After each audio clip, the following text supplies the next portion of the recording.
बिस्मिल्लाहिर्रहमानिर्रहीम, अस्सलाम वालेकुम। खुसूसी नशिस्त है, बहुत खुसूसी मेहमान है। मैं बग़ैर किसी मुबालगे की बात कह रहा हूँ कि मतलब ये ऑनर है मेरे लिए कि इनके साथ मुझे मतलब काम करने का भी शरफ़ हासिल हुआ। मैं ये तो नहीं कहूँगा काम करने का, इनको असिस्ट करने का शरफ़ हासिल हुआ और फिर इनके साथ आज ये नशिस्त है हमारी। ऑफ कोर्स लिविंग लेजेंड है पाकिस्तान का, यानी इससे कोई डिसएग्री नहीं कर सकता। अगर मैं कहूँ कि हमारे आज के मेहमान पाकिस्तान के लिविंग लेजेंड हैं या नहीं, तो कोई ऐसा आदमी नहीं होगा जो कि इस बात से इत्तेफाक ना करे। एक सफ़र है, एक जर्नी है, और तारुफ तो मैं करता चला जाऊँ तो बात लंबी हो जाएगी और मतलब तारुफ ख़त्म नहीं होगा। लेकिन मैं सिर्फ एक हवाले से तारुफ कर रहा हूँ, वरना 100 हवाले हैं कि जो बरचस्तगी है, जो टाइमिंग है, मतलब अगेन उनको मेरे सर्टिफिकेट की ज़रूरत नहीं है बात कहने के लिए, लेकिन चूँकि मुझे साथ काम करने का भी एजाज़ हासिल हुआ तो मैंने देखा कि इंसान हैरान हो जाए कि भाई ये सामने जो आदमी खड़ा है ये इंसान है या कंप्यूटर है। क्या बात करते हैं वो अकॉर्डिंगली उस बात की एक जुमला देते हैं। कैसे हो सकता है, एक आदमी कैसे कर सकता है ये? लेकिन एक आदमी है, हमारे मुल्क का सरमाया है, अल्लाह इनको लंबी उम्र दे, सरों पे साया सलामत रखे। आज उनके साथ इंशाल्लाह ऐसी नशिस्त होगी जो कि आपने पहले इनको इस माहौल में नहीं देखा होगा। The one and only, the living legend of Pakistan, जनाब उमर शरीफ साहब। सलाम सर। अस्सलाम वालेकुम। कैसे मिजाज है? अल्हम्दुलिल्लाह ठीक भाई, आप खैरियत से? सर मजा आया आपने जबान लड़खड़ा रही है आपसे बात। नहीं इतना मजा आया कि इतना लंबा आपने तारुफ करा अपना।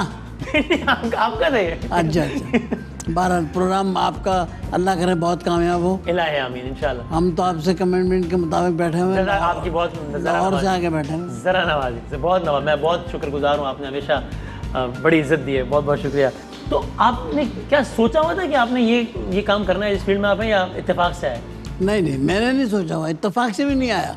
अच्छा, बात यह है कि इत्तेफाक तो वो होता ना, मैं जा रहा हूँ किसी गली में मुड़ गया मैं सीधे हाथ पे, वो इत्तेफाक होता है। ठीक, सही है। ये इत्तेफाक नहीं है, ये रब ताला आपको बार बार लाकर उन लोगों में खड़ा कर रहा है कि यहाँ बैठो, ताकि यहाँ पहुँचो, यहाँ उठो, यहाँ पहुँचो, यहाँ जाओ, ये काम करो, ये तुम छोड़ दो, हम कर लें, हम तुम छोड़ दो। देखो रब ताला, ये मैं एक बात बड़ी अहम समझता हूँ कि जो रब के ऊपर भरोसा करते हैं,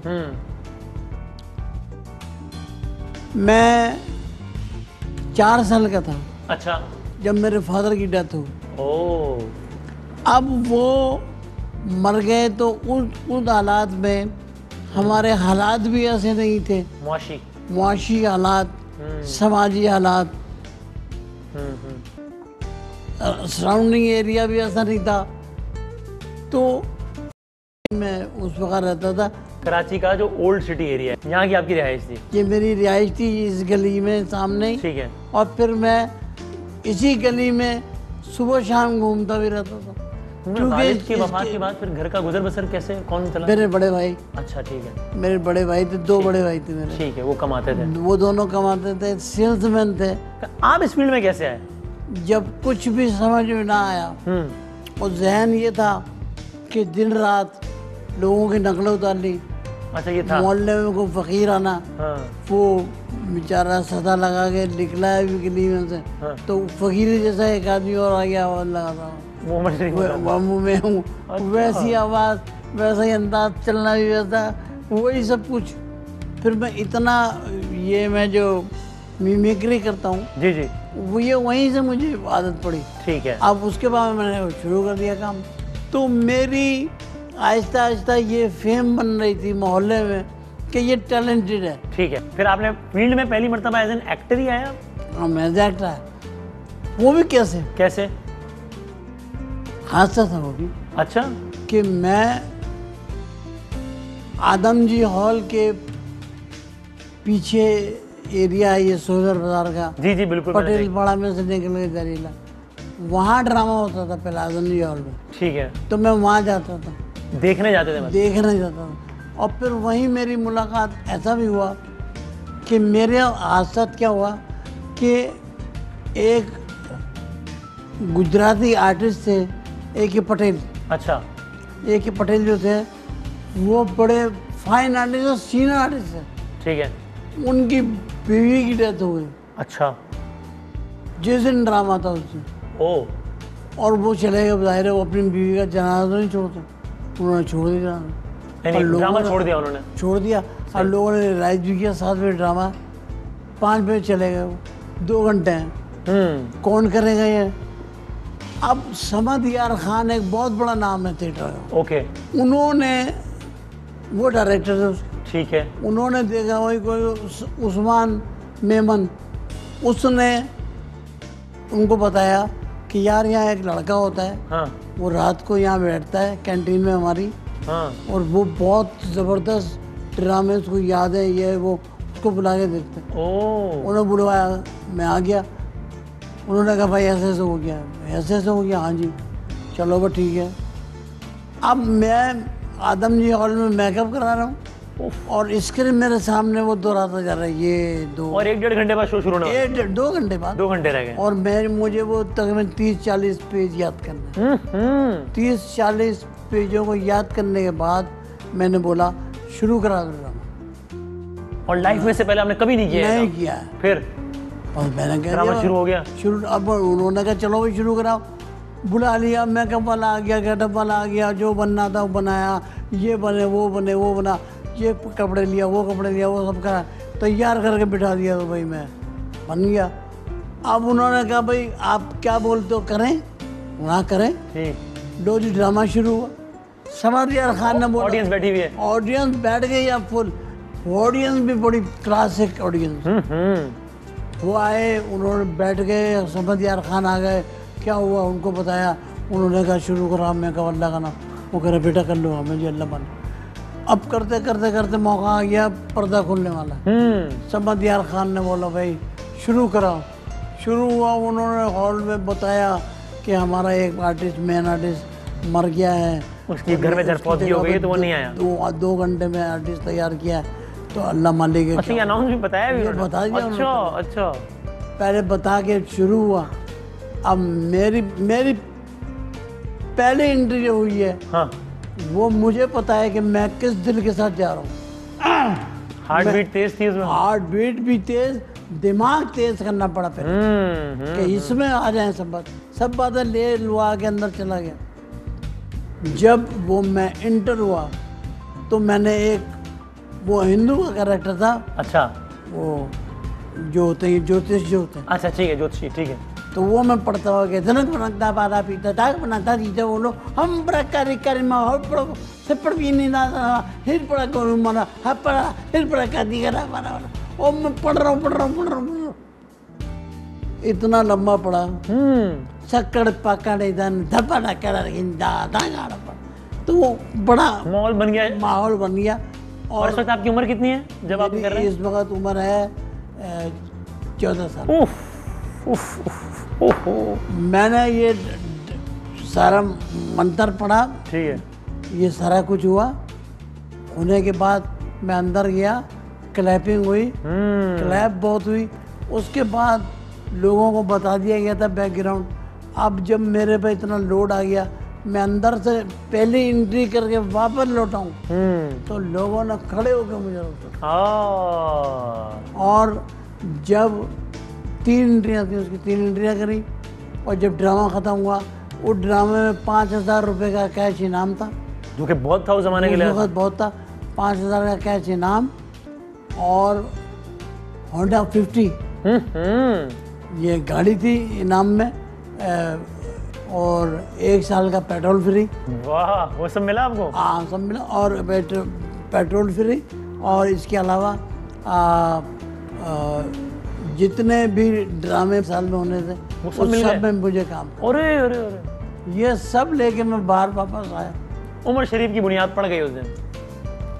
उसका तो कमाल है कि अल्लाह ने मेरी इज्जत रख ली, बहुत इज्जत रख ली मेरी। बस वहाँ मुझे उसने बताया जब किसी का कोई नहीं होता ना तो फिर अल्लाह, जिसका अल्लाह होता है फिर किसी से उसका क्या बुरा होता है, कोई उसका बुरा नहीं कर सकता। हमने ये सीखा कि जो अल्लाह है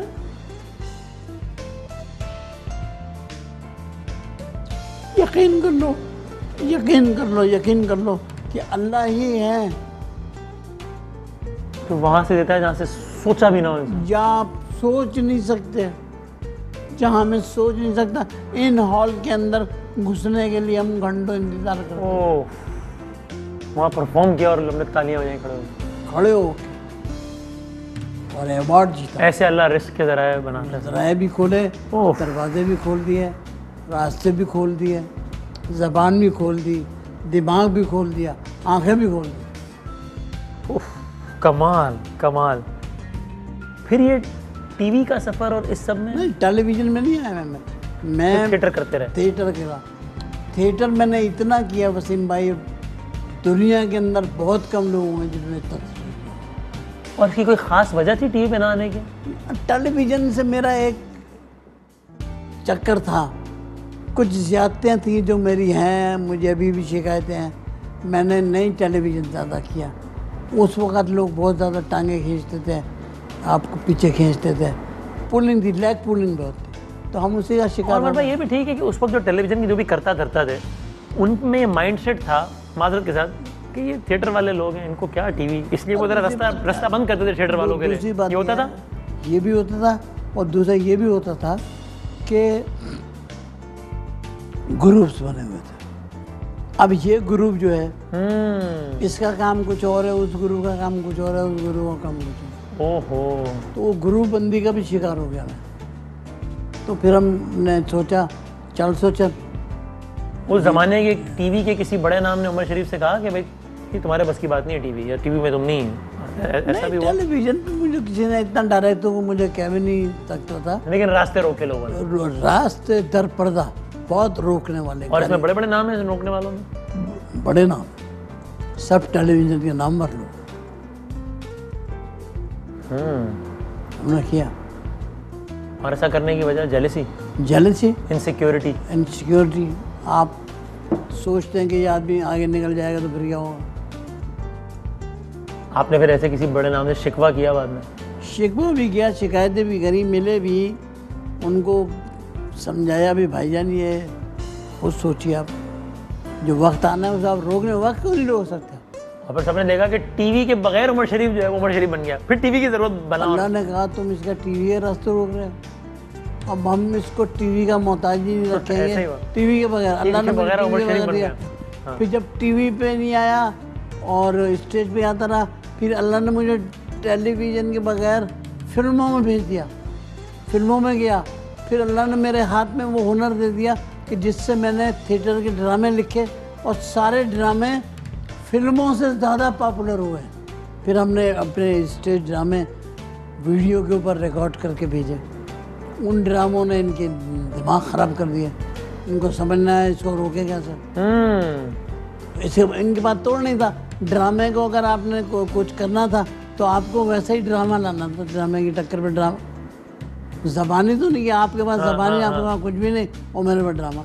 अच्छा, फिर आपको मोइन भाई स्टेज पे लाया? मोइन भाई साहब का इंटरेक्शन पहली मरतबा कब हुआ? यानी मोइन अख्तर साहब? देखिए, मोइन अख्तर साहब मेरे से सीनियर थे। वो दूसरी बात यह कि मोइन अख्तर साहब मुझे नहीं लाए। अच्छा, मुझे कोई भी नहीं लाया, मैं खुद आया था। मैं खुद आया और मैंने पहला कमर्शियल ड्रामा फुरकान भाई का किया।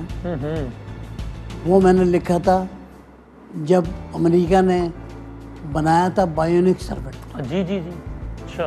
उस पर मैंने लिखा था ड्रामा पहला। उस पहले ड्रामे को लिख के मैं लाया फुरकान भाई के साथ और फिर मैंने वो ड्रामा किया। उस ड्रामे ने दिमाग ख़राब कर दिया, नींद हराम कर दी। नींद हराम। अच्छा, फिर उम्र में आपने कराची में बहुत ऐसा ज़ाहिर काम किया और लाहौर, आप लाहौर चले गए। लाहौर कब मूव शिफ्ट हुए आप? मैं लाहौर गया हूँ 93 में। कोई ख़ास वजह लाहौर शिफ्ट होने की? फिल्में बना। अच्छा, फिल्में, क्योंकि फिल्म इंडस्ट्री वहीं थी तो फिल्में बनाने के लिए वहाँ चला गया 92 में।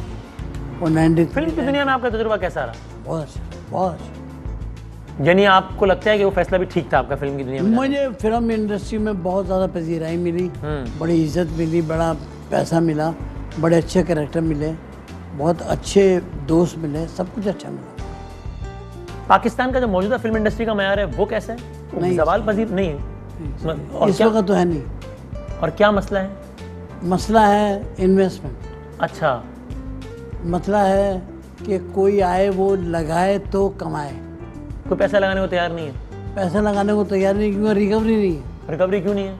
सिनेमा नहीं है, सिनेमा है तो ऑडियंस नहीं है, ऑडियंस है तो फिल्म नहीं है। टैलेंट है, टैलेंट है। ये आजकल के लड़के लड़कियां काम अच्छा कर रहे हैं आपके ख्याल में? नहीं, आज काम भी करने वाले हैं, सारे मेरे सामने आए, जितने हीरोइन हैं, जितने हीरो हैं, ये सब सामने ही सामने आए हैं। लेकिन टैलेंट की बात नहीं है, इंडस्ट्री का ही अपना मोरल जो है ना वो गिर गया। यानी आपने 74 में स्टार्ट किया ना मीडिया में, आपने 14, तो उस जमाने में भुट्टो साहब का टाइम था। कैसा था भुट्टो साहब का टाइम? बेहतरीन टाइम। फिर बेहतरीन टाइम था। अच्छा, फिर कोई प्रॉब्लम नहीं थी, कोई मसला नहीं, सबके हकूक, सबकी बात, सब जलसा, सबके प्रोग्राम सब होते। बेहतरीन दौर था। अच्छा, 77 में भुट्टो साहब को हटा के आए थे जिया साहब। अगले 11 साल 77 से 88 तक रहे जियाउल हक के।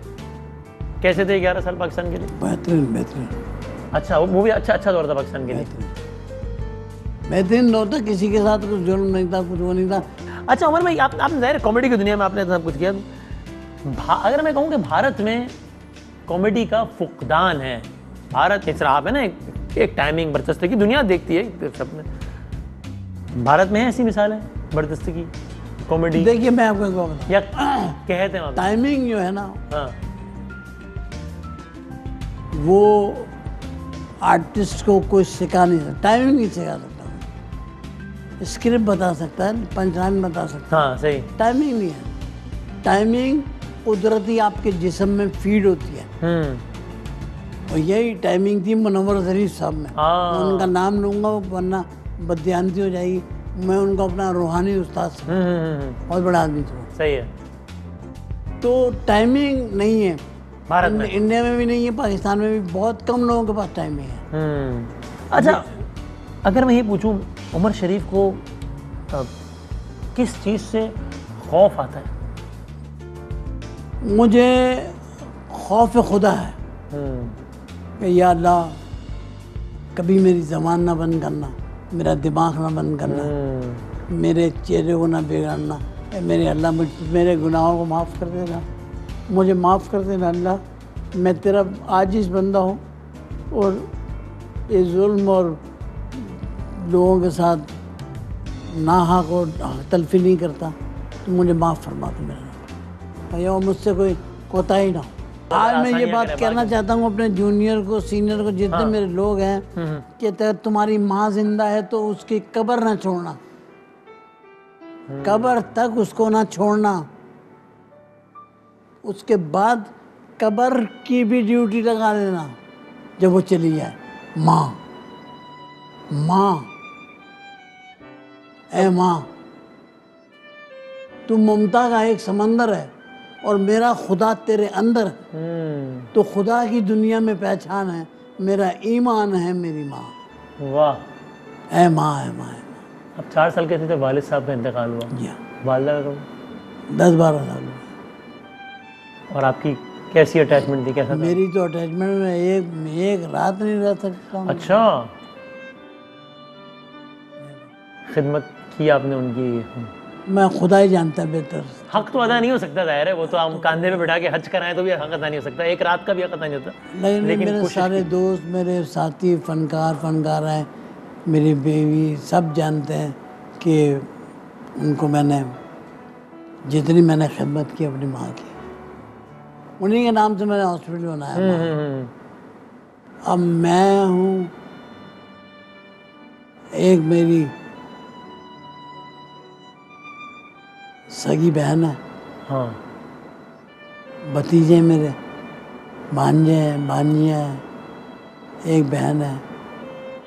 मेरी माँ नहीं है, बाप नहीं है, मामू नहीं है, चाचा नहीं है, ताया नहीं है, खाल नहीं है, खाल नहीं है, कोई नहीं है, भाई नहीं है, बहनें नहीं है, सब अल्लाह को प्यारे हो गए। जब इंसान ऐसी किसी चीज़ से गुजरे तो उसको क्या समझेगा? अल्लाह का इम्तिहान, आजमाइश क्या?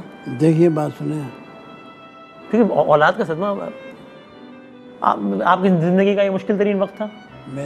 मैं अमेरिका में था, अमेरिका में मुझे पता चला उसको वेंटिलेटर पे ले आए हैं, तो मैं शो छोड़ के आ गया अमेरिका से। यहाँ पहुँचा मैं एयरपोर्ट पे, तो यहाँ हमारे लोग हैं बस, सारे उमर भाई बड़ा अफसोस हुआ। मैं कहा यार क्या हुआ भाई? आपको नहीं मालूम था? नहीं, मैं तो जहाज़ में था, वो जहाज़ में बैठा हूँ, उसकी डेथ हो गई। और फिर मुझे पता चला, मैं सर पकड़ के बस ये दिमाग घूमे में गिर गया। और जब से मुझे चक्कर आते हैं कभी कभी, वो शरीर आते हैं मारन, वो तो बीमारी है, अल्लाह ठीक कर देगा। बहरहाल हमने जो कंधा दिया इस माशरे के गमज़दा लोगों को, कंधा दिया हमने, कंधा दे दिया भाई। अब हम खड़े हैं, अब आपको जो कराना कराए, मुझसे कोई मतलब नहीं। आप भूल जाए मेरा गम क्या है, भूल जाए, हम अपनी खुशी याद रखें। मैं आपके गम में आपका शरीक हूँ। वाह, क्या आप ज़हनी तो यानी उनकी सेहत इस तरह की थी कि आप ज़हनी तौर पे तैयार थे कि कुछ? नहीं, उसकी सेहत बिल्कुल ठीक थी। उसको ये जो हुआ ना, थोड़ा सा फेफड़ों का प्रॉब्लम हुआ, उसके ऊपर थोड़ा सा वो हुआ, अटैक हुआ, हार्ट की प्रॉब्लम हुई, उसी में सारी प्रॉब्लम हुई और प्रॉब्लमों में ही उसकी डेथ हो गई। बस अल्लाह को यही मंजूर था, हम तो अल्लाह पे छोड़ दें। ठीक है। आपका मतलब अपने जूनियर से कैसा ताल्लुक रहा इस फील्ड में? शिकवे शिकायत कोई? नहीं, शिकवे शिकायत कोई वो नहीं। असल बात था क्या, देखिए दो बातें हैं। हाँ, दो बातें हैं। एक बात तो ये है कि कोई जूनियर पहले तो ये साबित करे कि क्या वो मेरे हक पे पूरा उतरा है। अच्छा, कि खाली अपनी एक्सपेक्टेशंस की बात ना करें। अपनी तो कोई बात करने की वो नहीं है, क्योंकि सबको ड्रामों में लाके कैरेक्टर बना के दिखा के समझा के भेजा, और ड्रामे वीडियो में गए और वो ड्रामा हिट हो गया, वो कैरेक्टर भी हिट हो गया। और ये क्यों नहीं पूरा उतरे? वजह है कि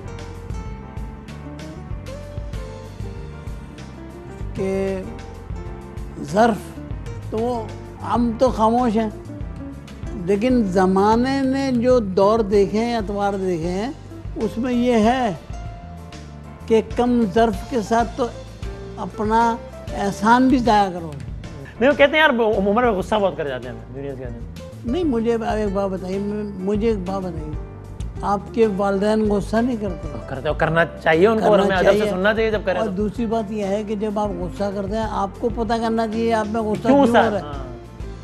वहाँ गायब भी हो जाए तो फिर वजह से क्या समझें कि यार शिकवा करें, इस्लाह करें अपनी। क्यों? बात यह है कि बॉस उस्ताद को उस्ताद का दर्जा ना देना हमारे माशरे की एक बहुत बड़ी सिफ्त बने है।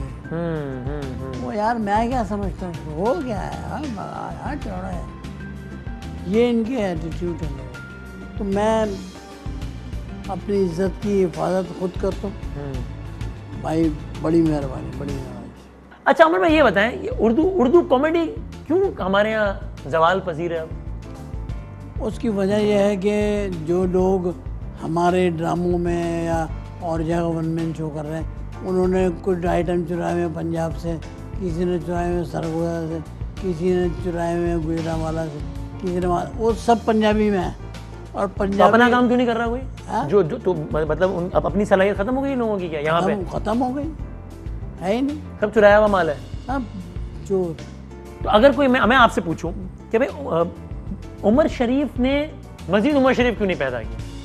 हमें जरूरत है ना उमर शरीफ। आप एक इदारा है, इंस्टीट्यूट है, नहीं तो और लोग निकलते अगर ये। देखिए मेरी बात सुनो, यूनिवर्सिटीज़ हैं, कॉलेजेस हैं, प्राइवेट कॉलेज हैं और इंस्टीट्यूट हैं। जो आदमी उन इदारों में जाते हैं, उनको पता है ये इदारों में तालीम मिलती है, वो जाते हैं, वहाँ लेते तालीम। सही है।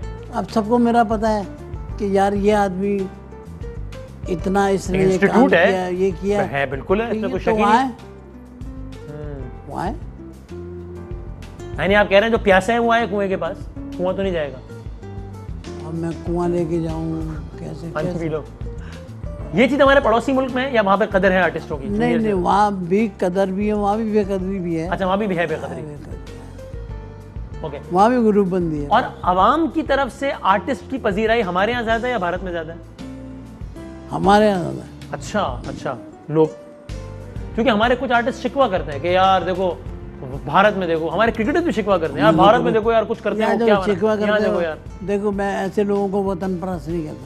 मैं गया हूँ इंडिया कितनी दफा, बड़े बड़ों के साथ गया हूँ हाँ। और बड़े धांसू अदाकारों के साथ जाके काम किया, शोज किए और आया हूँ वापस, और उनकी तारीफ तो नहीं करी जितनी अपने लोगों की की। और वहाँ के लोगों ने आपकी तारीफें की, और किस किस ने नहीं की? पूरी सारी इंडस्ट्री ने। हाँ, और रिकॉर्ड पर है बात सारी, ऑन रिकॉर्ड है। तो ये एक मसला है हमारे यहाँ आपके ख्याल में कि जब लोग वहाँ जाते हैं तो फिर अपनी अपनी बुनियाद भूल जाते हैं लोग? अपनी बुनियाद भूल जाते हैं, अपनी औकात भूल जाते हैं। आपको लगता है कि हमारे फनकारों को मसलन अभी जो माहौल है उस माहौल में जाना चाहिए, या मसलन हमारे कुछ आर्टिस्ट गए उनके साथ बाकायदा मिसबिहेव हुआ इंडिया में, शकील सिद्दीकी के साथ हुआ मिसबिहेव? नहीं जाना चाहिए, इसलिए कि अपनी इज्जत आप खुद बचाते हैं। अपनी इज्जत बचाने के लिए आपको ऐसी जगह पे जाना ही नहीं चाहिए। आप अगर कंट्रोवर्सी चाहते हैं तो आप जाते हैं ताकि मैं कंट्रोवर्सी का शिकार होकर आऊँ, लोग मेरे ये थोड़े से बेसमझ भी लोग हैं।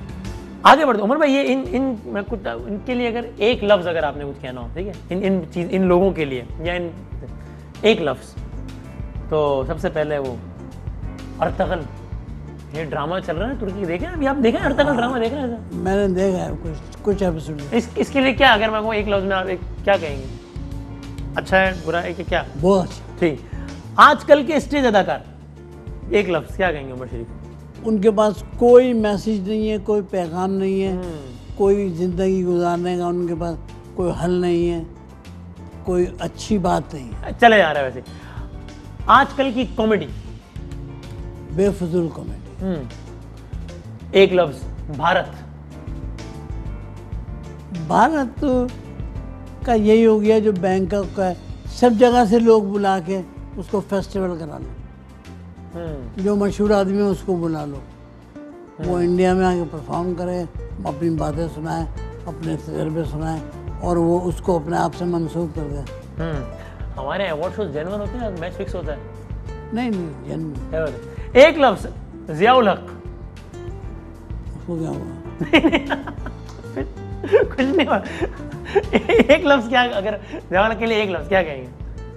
ज़ियाउल हक, हाँ, हुआ कुछ नहीं उसको। अच्छा आदमी था वो। जुल्फ़िकार अली भुट्टो, अच्छा आदमी। नहीं, इन लोगों का एक मशवरा देना उमर भाई ने, ठीक, अब आपने अंदाज में जो मशवरा, जैसे भी कोई संजीदा बात हो या कोई जुबानी, जैसे भी एक मशवरा कर देना हो बिलावल भुट्टो जरदारी को, क्या मशवरा देंगे? इनके लिए दुआएं खैर कर सकता हूँ, तमाम सियासतदानों के लिए, इनकी फैमिली के लिए दुआएं खैर कर सकता हूँ, बाकी मैं और कोई मशवरा नहीं दे सकता। अच्छा, आपका फेवरेट अदाकार आजकल के अदाकारों में कौन है? शान बोझ। और फेवरेट अदाकारा? साइमा। तो आपका जो, आपकी तो हर प्ले में चले, लेकिन ये बकरा किस्तों पर सबसे मशहूर मारूफ, मतलब जाहिर है वो तो ये नाम ही कैसे आया था? ये उस दौर का ड्रामा है। ये बकरा ईद पर जब बकरे ज़रा महंगे आए थे, हाँ, तो उस ईद पर लोगों ने बकरे को बेचने के लिए उसको किस्तों पे देना शुरू कर दिया।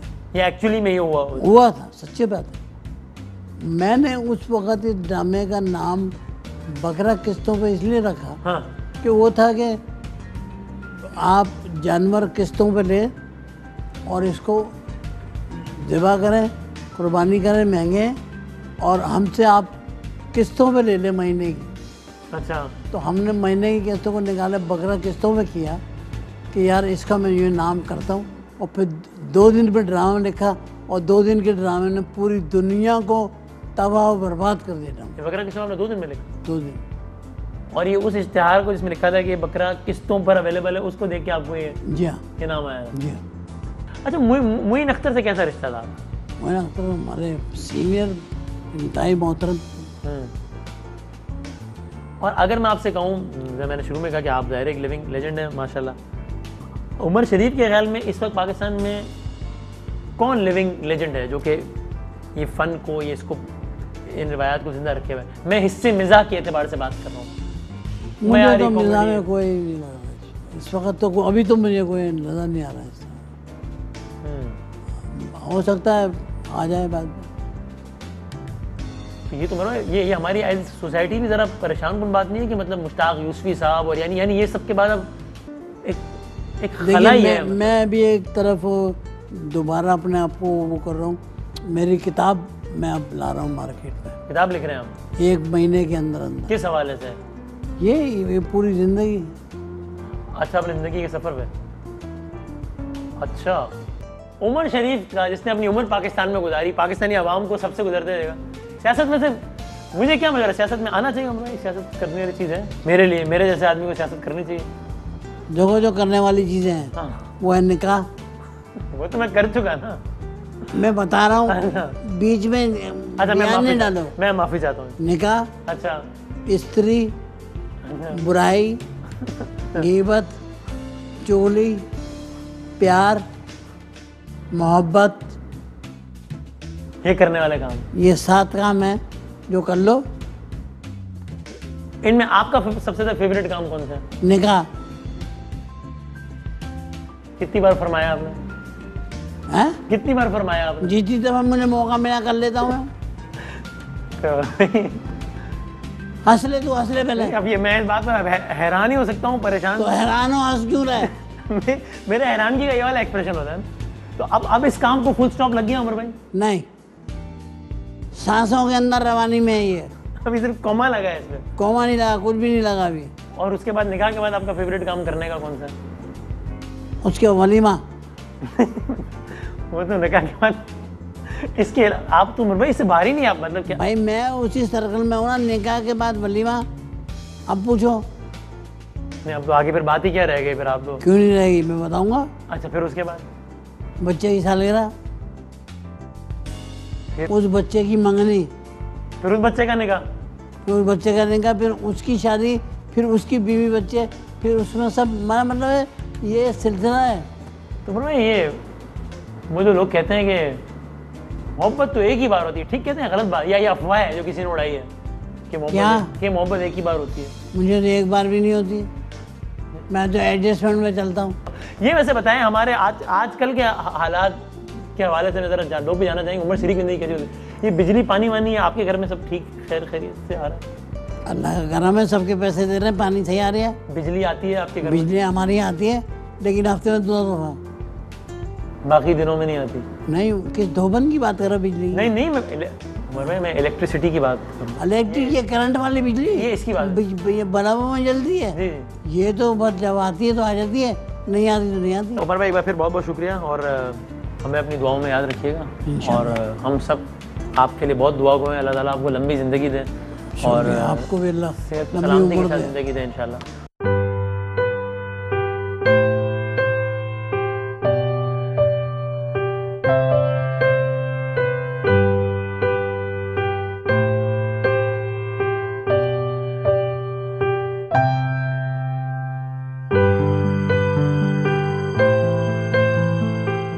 उमर शरीफ इस वक्त आगा खान हॉस्पिटल में है, वो वहाँ कंजेस्टिव हार्ट फेलियर के साथ एडमिट हुए थे। वहाँ पे इनिशियली जो इन्वेस्टिगेशन की थी वहाँ पे डॉक्टर यावर सईद ने, उसके बाद पता चला कि उनका जो एक वाल्व है तो लेफ्ट साइड पे माइट्रल वाल्व कहते हैं, वो अगर आप मैं आपको जो है करीब से उसको दिखाता भी हूँ, हार्ट के ये जो है जो माइट्रल वाल्व है, जो अपर एंड लोअर चैम्बर के दरमियान ये वाल्व होता है, खुलता बनता है। ब्लड जो है वो ऑक्सीजन लेके लंग से जो फिर हार्ट में आती है, और हार्ट का पंप जो है इसको पंप करता है, तो ये एओर्टा से फिर बाहर जाती है पूरी बॉडी में। तो ये वाल्व की जो मसल्स है उनकी वो कमजोर हो गई है, जिसको हम पेपिलरी मसल कहते हैं, और वो पूरी तरह से बंद नहीं होती। जब वो बंद नहीं होती है तो आधे से ज्यादा ब्लड जो है उसमें वापस चला जाता है लंग्स में, और फिर इंसान को जो है वो शॉर्टनेस ऑफ ब्रेथ होती है, सांस लेने में तकलीफ होती है। ट्रेडिशनली जो इलाज होता है वो ये है कि ओपन हार्ट सर्जरी से इलाज किया जाए, तो वाल्व को रिपेयर किया जाए। लेकिन चूंकि उमर शरीफ साहब की पहले एक ओपन हार्ट सर्जरी हो चुकी है, और चूंकि उनकी किडनी भी कमजोर है, इसलिए उनकी ओपन सर्जरी जो है वो वेरी हाई रिस्क होगी और जानलेवा भी साबित हो सकती है। अब जो है एक नया ट्रीटमेंट जो है वो अभी इसी साल 1-2 साल से जो है वो आया है, वो उसको कहते हैं mitral valve clip. Without opening the heart जो है वो अंदर से जाके, जिस तरह से स्टेंट लगाते हैं, वो अंदर से शरियानों से जाके फिर इस वेल्व के अंदर जो है वो वेल्व को क्लिप कर देते हैं साथ, जो कि अपार्ट होती है जो मसल्स, तो उससे फिर ये वेल्व जो है फिर बंद हो सकता है और ब्लड जो है दोबारा अपर चैम्बर में नहीं जाता है। प्रोसीजर बहुत ही कम्प्लेक्स है। इसमें जो है पूरी एक टीम होती है फिजिशियंस की, 4 फिजिशियंस चाहिए होते हैं, 2 कार्डियोलॉजिस्ट, 1 कार्डियक सर्जन, 1 एकोकार्डियोग्राफर जो कि इस प्रोसीजर को करता है। अगर मुमकिन होता तो पाकिस्तान में आगे कर देते, लेकिन चूंकि यहाँ पे पूरी टीम चाहिए होती है, ये बिल्कुल बहुत ही कम्प्लेक्स प्रोसीजर है, इसमें बड़ी डिटेल्स है। वो जब एम्बुलेंस से आएंगे तो वो डायरेक्टली जो है वो हॉस्पिटल में, यहाँ जॉर्ज वॉशिंगटन यूनिवर्सिटी हॉस्पिटल में उनको एडमिट कर लेंगे हम लोग। एडमिट करने के बाद 1-2 दिन लगेगा उनका मजीद मुआयना करने में और स्पेशल प्रोसीजर्स करने में। उसके बाद ये प्रोसीजर उनका किया जाएगा।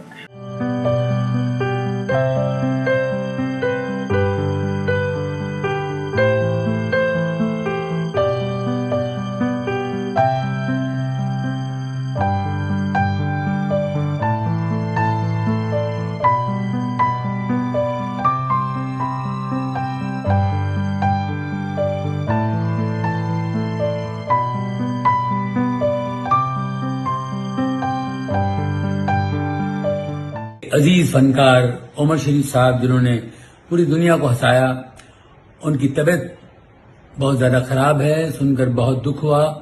हम सब दुआ कर रहे हैं, आप भी दुआ करें ताकि वो जल्दी से ठीक हो जाए। उमर शरीफ साहब को ऊपर वाला बहुत लंबी उम्र, उनका नाम जो उमर है वाकई उम्र है। आपकी कॉमेडी बोल बोलकर लोगों को खूब हंसाया है, अपने काम को चलाया है।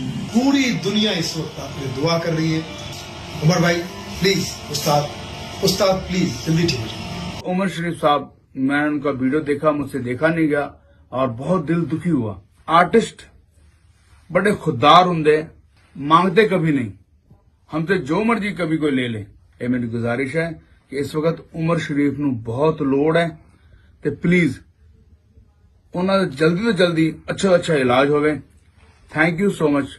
तुहाडा भरा दलेर मेहंदी, रब रखा। अस्सलाम वालेकुम रहमतुल्लाहि व बरकातहू।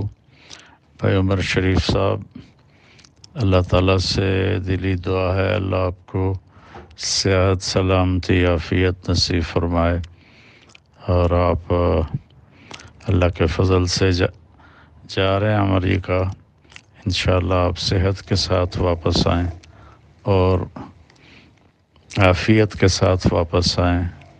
आपने सारी ज़िंदगी लोगों को हंसाया है, खुश किया है। अल्लाह आपको खुश करे और अल्लाह आपको मुस्कुराता रखे और अल्लाह आप पर अपनी आफियत की, रहमत की छाँव रखे। इंशाअल्लाह अल्लाह की ज़ात से उम्मीद है कि आप अमेरिका से ठीक होकर तशरीफ़ लाएंगे। मौलाना तारिक जबीर साहब, आपकी दुआओं का बहुत बहुत शुक्रिया। मुझे आइंदा भी दुआओं में याद रखिएगा, अपनी मोहब्बतों में, अपने प्यार में। अहम तरीन खबरें अब एक क्लिक की दूरी पर। हर लम्हा बाखबर रहने के लिए सब्सक्राइब करें हमारा YouTube चैनल। अपने मोबाइल फोन से मुल्की और बैनुल-अक़वामी अहम खबरों तक रसाई के लिए डाउनलोड कीजिए मोबाइल ऐप। बामसूख जराए से मुसद्दिका खबरों, तज्जियों और तबसरों से मुस्तफीद होने के लिए विजिट कीजिए पाकिस्तान की सबसे बड़ी न्यूज वेबसाइट। ARY न्यूज पहुंचा रहा है खबरें सबसे पहले आप तक, ताकि आप रहें हर लम्हा बाखबर।